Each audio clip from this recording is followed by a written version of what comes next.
पतिव्रता नारी सुलोचना की कहानी है। सुलोचना वासुकी नाग की पुत्री और लंका के राजा रावण के पुत्र मेघनाथ की पत्नी थी।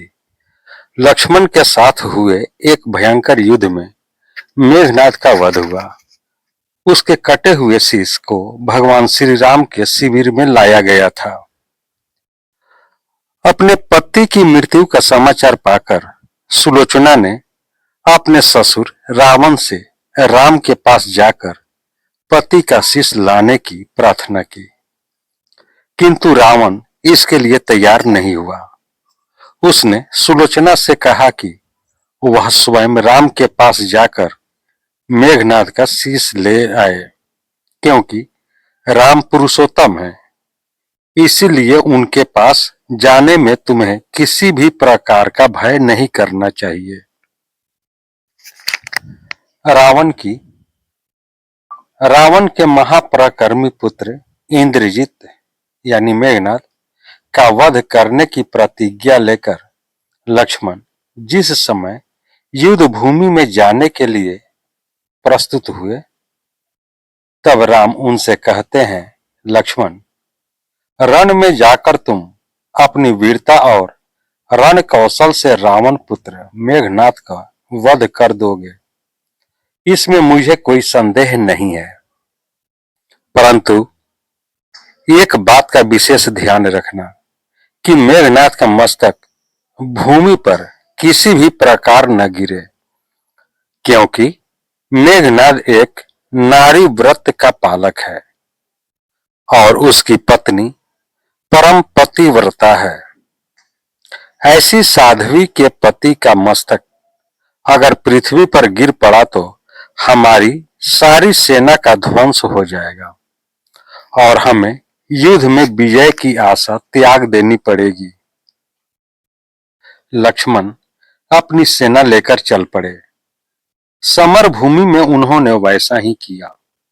युद्ध में अपने बाणों से उन्होंने मेघनाथ का मस्तक उतार लिया, पर उसे पृथ्वी पर नहीं गिरने दिया। हनुमान उस मस्तक को रघुनंदन के पास ले आए। मेघनाथ की दाहिनी भुजा आकाश में उड़ती हुई उसकी पत्नी सुलोचना के पास जाकर गिरी। सुलोचना चकित हो गई। दूसरे ही क्षण अत्यंत दुख से कातर होकर विलाप करने लगी, पर उसने भुजा को स्पर्श नहीं किया। उसने सोचा, संभव है यह भुजा किसी अन्य व्यक्ति की हो। ऐसी दशा में पर पुरुष के स्पर्श का दोष मुझे लगेगा। निर्णय करने के लिए उसने भुजा से कहा, यदि तू मेरे स्वामी की भुजा है तो मेरे पतिव्रत की शक्ति से युद्ध का सारा वृतांत लिख दे। भुजा को दासी ने लेखनी पकड़ा दी। लेखनी ने लिख दिया, प्राण प्रिय, यह भुजा मेरी ही है। युद्ध भूमि में श्री राम के भाई लक्ष्मण से मेरा युद्ध हुआ। लक्ष्मण ने कई वर्षों से पत्नी, अन्न और निद्रा छोड़ रखी है। वह तेजस्वी तथा समस्त दैवी गुणों से संपन्न है। संग्राम में उनके साथ मेरी एक नहीं चली। अंत में उन्हीं की वाणों से विध होने से मेरा प्राणांत हो गया। मेरा शीश श्री राम के पास है।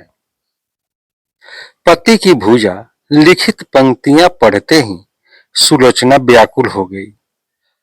पुत्र वधू के विलाप को सुनकर लंकापति रावण ने आकर कहा, शोक न कर पुत्री, प्रातः होते ही सहस्त्रों मस्तक मेरे बाणों से कट कट कर पृथ्वी पर लौट जाएंगे। मैं रक्त की नदियां बहा दूंगा। करुण चित्कार करती हुई सुलोचना बोली, पर इससे मेरा क्या लाभ होगा? पिताजी, सहस्त्रों नहीं करोड़ों शीर्ष भी मेरे स्वामी के शीर्ष के अभाव की पूर्ति नहीं कर सकेंगे। सुलोचना ने निश्चय किया कि मुझे अब सती हो जाना चाहिए, किंतु पति का शव तो रामदल में पड़ा हुआ था, फिर वह कैसे सती होती जब अपने ससुर रावण से उसने अपना अभिप्राय कहकर अपने पति का शव मंगवाने के लिए कहा। तब रावण ने उत्तर दिया, देवी, तुम स्वयं ही राम दल में जाकर अपने पति का शव प्राप्त करो। जिस समाज में बाल ब्रह्मचारी हनुमान, परम जितेंद्रिय लक्ष्मण तथा एक पत्नी व्रती भगवान श्री राम विद्यमान है, उस समाज में तुम्हें जाने से डरना नहीं चाहिए। मुझे विश्वास है कि इन अस्तुत्य महापुरुषों के द्वारा तुम निराश नहीं लौटाई जाओगी। सुलोचना के आने का समाचार सुनते ही श्री राम खड़े हो गए और स्वयं चलकर सुलोचना के पास आए और बोले, देवी, तुम्हारे पति विश्व के अन्यतम योद्धा और पराक्रमी थे। उनमें बहुत से सद्गुण थे, किंतु विधि की लिखी को कौन बदल सकता है। आज तुम्हें इस तरह देखकर मेरे मन में पीड़ा हो रही है। सुलोचना भगवान की स्तुति करने लगी। श्री राम ने उसे बीच में ही टोकते हुए कहा, देवी, मुझे लज्जित न करो। पतिव्रता की महिमा अपार है, उसकी शक्ति की तुलना नहीं है। मैं जानता हूं कि तुम परम सती हो, तुम्हारे अस्तित्व से तो विश्व भी थर्राता है। अपने स्वयं यहाँ आने का कारण बताओ। बताओ कि मैं तुम्हारी किस प्रकार सहायता कर सकता हूं। सुलोचना ने अश्रुपरित नयनों से प्रभु की ओर देखा और बोली, राघवेंद्र, मैं सती होने के लिए अपने पति का मस्तक लेने के लिए यहाँ पर आई हूं। श्री राम ने शीघ्र ही ससम्मान मेघनाद का शीश मंगवाया और सुलोचना को दे दिया। पति का छिन्न शीश देखते ही सुलोचना का हृदय अत्यधिक द्रवित हो गया। उसकी आंखें बड़े जोरों से बरसने लगी। रोते रोते उसने पास खड़े लक्ष्मण की ओर देखा और कहा, सुमित्रा नंदन, तुम भूल कर भी गर्व मत करना कि मेघनाद का वध मैंने किया है। मेघनाद को धराशायी करने की शक्ति विश्व में किसी के पास नहीं थी। यह तो दो पतिव्रता नारियों का भाग्य था।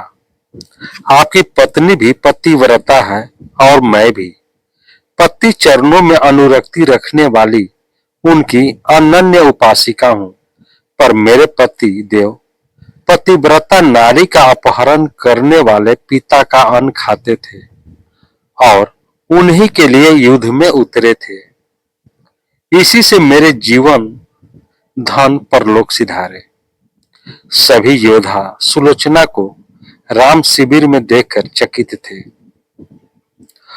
वह यह नहीं समझ पा रहे थे कि सुलोचना को यह कैसे पता चला कि उसके पति का शीश भगवान राम के पास है।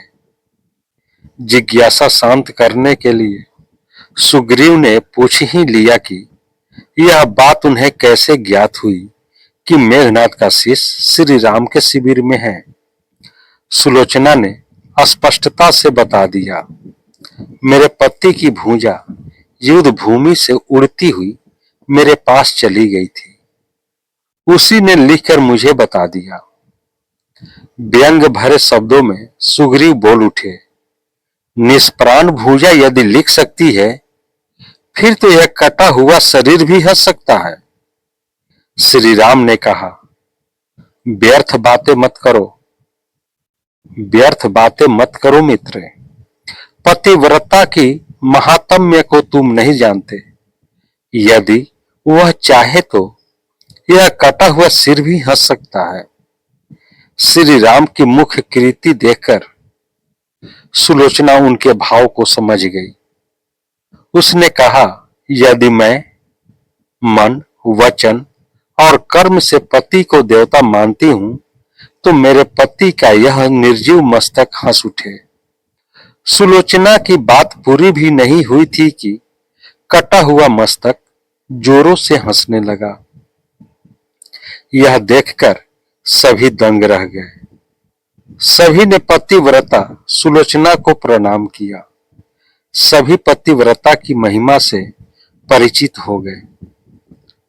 चलते समय सुलोचना ने श्री राम से प्रार्थना की, भगवान, आज मेरे पति की अंत्येष्टि क्रिया है और मैं उनकी सहचरी उनसे मिलने जा रही हूं, अतः आज युद्ध बंद रहे।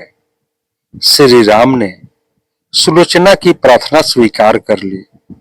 सुलोचना पति का सिर लेकर वापस लंका आ गई। लंका में समुद्र के तट पर एक चंदन की चिता तैयार की गई। पति का शीश गोद में लेकर सुलोचना चिता पर बैठी और धधकती हुई अग्नि में कुछ ही क्षणों में सती हो गई। दोस्तों, यह रामायण से जुड़ी हुई कथा आपको कैसी लगी? अपने लाइक कमेंट के द्वारा जरूर बताएं।